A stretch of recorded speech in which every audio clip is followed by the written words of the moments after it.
Good evening, I'm Saraya Mia. This is AWANI Tonight. Is punishment the solution to border crossing issues? And how did European coal capital transform to a green city? That's coming up.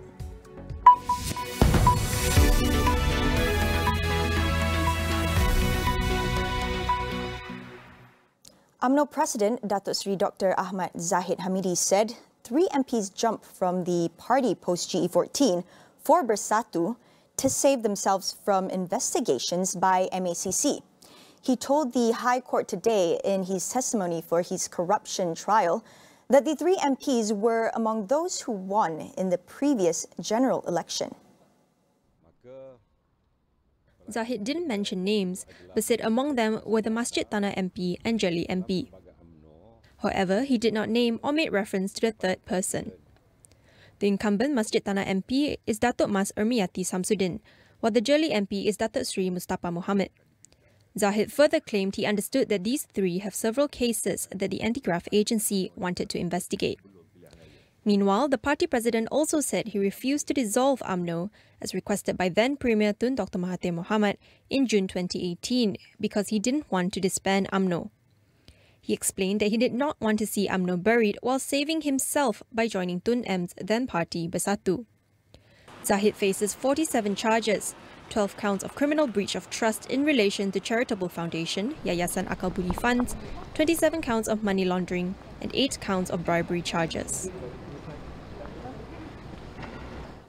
Tun Dr. Mahadir Mohamad refuses to attend to any inquiries on the sovereignty of Pulau Batu Putih, so long as former Attorney General Tan Sri Apandi Ali remains the chairman of the Special Task Force. The former Prime Minister came to the AG chambers at Putrajaya this morning for an interview session with the task force. He left as soon as he found out Apandi was still the chairman. Apandi is a person who is involved in this case. Dia tak patut dijadikan kursi. Dia patut jadi witness. But he is appointed as chairman of this thing. This is ridiculous. Dr. Mahadir said he was more than willing to cooperate with the task force if Apandi was removed as chairman. On October 29th last year, the cabinet agreed to the forming of the Batu Putih task force, among others, to investigate claims that there was a possible issue of misfeasance by Mahadir in 2018 when the Pakatan Harapan administration he led decided to withdraw Malaysia's appeal in a review bid over the country's sovereignty dispute with Singapore over Pulau Batu Putih. Datuk Muhammadin Ketapi has quit Bersatu less than a year after joining the party, claiming he was being sidelined. The Lahad Datu MP, formerly of Warisan, said he will be an independent lawmaker, backing the current federal and Sabah state governments. Meanwhile, Secretary General of Bersatu, Datuk Seri Hamzah Zainuddin, says Ketapi's withdrawal from the party has not been confirmed yet, as he hasn't received a letter of resignation.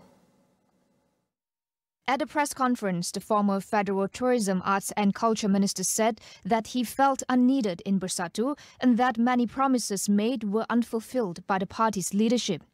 Mohammadin claimed he was not allowed to lead the Lahad Datu and Segama chapters as earlier promised.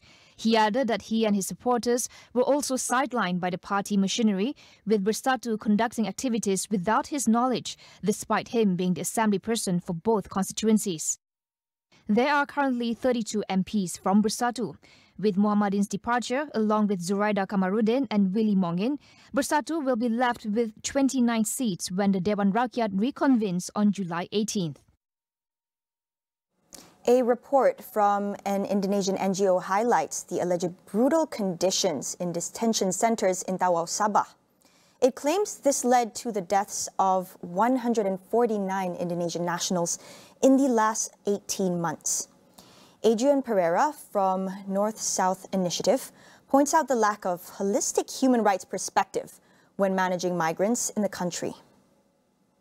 So we have a current system that thinks that punishments will actually solve the border crossing issues, and from the data it shows that detaining and detention the migrant community is solving this, but no, not at all. So we need to have a paradigm shift and look for the actual root causes of why the migrant communities are ending up without documentation. And one of the major reasons is human trafficking and forced labor that causes them to lose their documentation or come in through an irregular channel. We need to stop looking at migration from a security lens.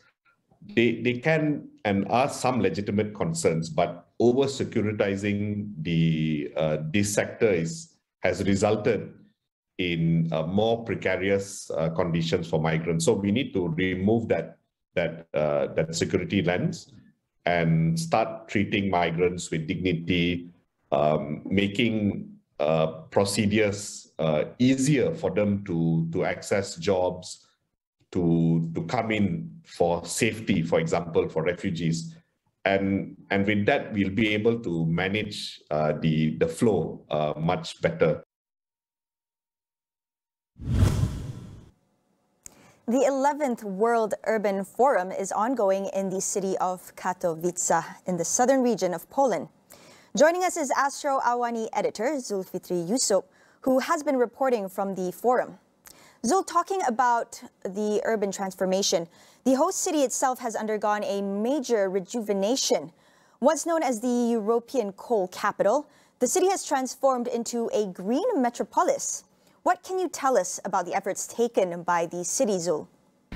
Thank you, Mia. At Bukit Jalil, now at the Katowice, the city center of Katowice, the city that used to be the heavy industrial city back before 1990s, but transformed to the green metropolis that attract the business and cultural activity here. How it transformed within less than 20 years. With me, I with Director of Investors Assistant Department in City Hall of Katowice, Mr. Mariusz Jankowski. Perhaps you can give a better understanding how the transformation from the heavy industry cities to the green cities that attract not only investors but the young people, for the people to live in here. Yes, this is our main aim. Thank you very much for introduce. Exactly, Katowice serves as the capital city of the province and at the metropolitan area, and this is our economical potential. Exactly, metropolitan area inhabited by 2.3 million citizens, and of course, like you mentioned, in the past, Katowice city was known for its heavy industry capabilities, but now, yes, this is we are focused on the new business services sector, and Katowice, yes, it's really the center of this business. We have above 120 business services centers here in Katowice and in metropolitan area, and yes, we can say that this is the main pillar of our local economy, and this is the key and the tool to attract new inhabitants, because like you know, the big corporations, the big companies exactly in this branch, they are very attractive, they create very attractive jobs for young people, and that's why it's a little bit easier for us, for City Hall, to attract also new inhabitants to the Katowice city. And also key point in this process, and we look after or we enhance very much of this factor, is quality of life. Quality of life is also very important if you are interested to attract new people. You have to have a good offer for them. All right, thank you, Zul. Now we'll go for a quick break. Stay with us.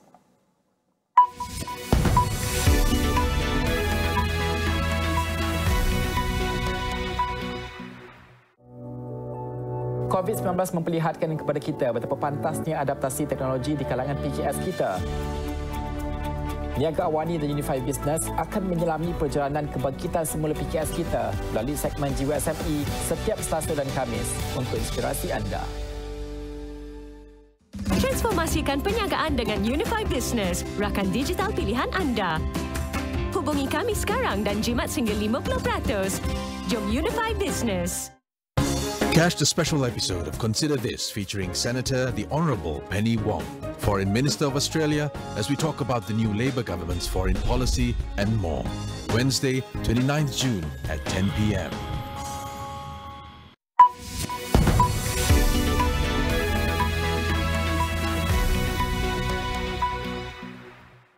Welcome back. Australia has reassured Malaysia that it will be a reliable food supplier. Foreign Minister Penny Wong said this in a time of disruption in global supply chains in the wake of the Russia-Ukraine crisis.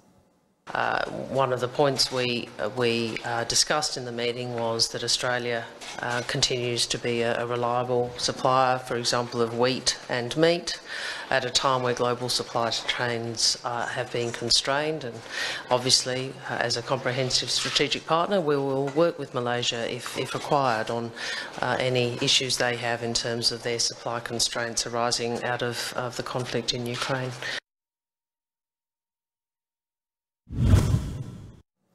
At least 12 people were killed and 251 injured after toxic gas leaked out of a container in Jordan's port of Aqaba. A video carried on state TV showed the moment the container dropped while being transported by a crane, unleashing a cloud of yellow-colored gas as people ran away. According to authorities, the container was filled with 25 tons of chlorine gas being exported to Djibouti. Chlorine is a widely used disinfectant and water purification agent. But if inhaled, the gas turns to hydrochloric acid, which can lead to internal burning and drowning through a reactionary release of water in the lungs. The port halted work to allow the inspection of its grain shipments to determine any signs of contamination. The affected area was put under quarantine as authorities investigate the incident. Meanwhile, at least 46 people are found dead inside a tractor-trailer in San Antonio, Texas, about 250 kilometers from the U.S.-Mexican border. Another 16 people, including 4 children, have also been taken to the hospital. Officials say the survivors were hot to the touch and suffering from heat stroke as well as heat exhaustion. It is one of the most deadly recent incidents of human smuggling across the border, which have reached record highs. 3 people are in custody following the incident, though their involvement is not yet clear. San Antonio is a common transit route for human traffickers to transport undocumented migrants. In July 2017, 10 migrants died after being transported in a tractor-trailer that was discovered by San Antonio police in a Walmart parking lot. In other news, Sri Lanka will allow companies from oil-producing countries to import and sell fuel in the country, effectively ending a duopoly as it tries to overcome a shortage of petrol and diesel that have paralyzed most economic activity. At the moment, only 2 companies are permitted to distribute fuel. State-run Ceylon Petroleum Corporation controls 90% of fuel distribution in the country, and about 10% by the Sri Lanka unit of Indian Oil Corporation. The country has already suspended sales of fuel for non-essential vehicles for 2 weeks. Only vehicles used for medical services and transporting food will be allowed to fill up. Schools in urban areas have shut, and officials have told the country's 22 million residents to work from home.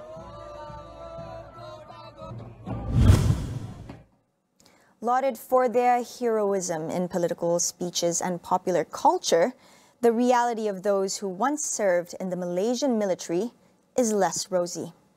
Tonight on Consider This, we speak to our guest about his 8-year campaign seeking justice for military veterans. That's all we have for you on AWANI tonight. For the latest news updates, head on to astroawani.com or the Astro AWANI app. My name is Saraya Mia. Thank you for watching, and we'll see you again.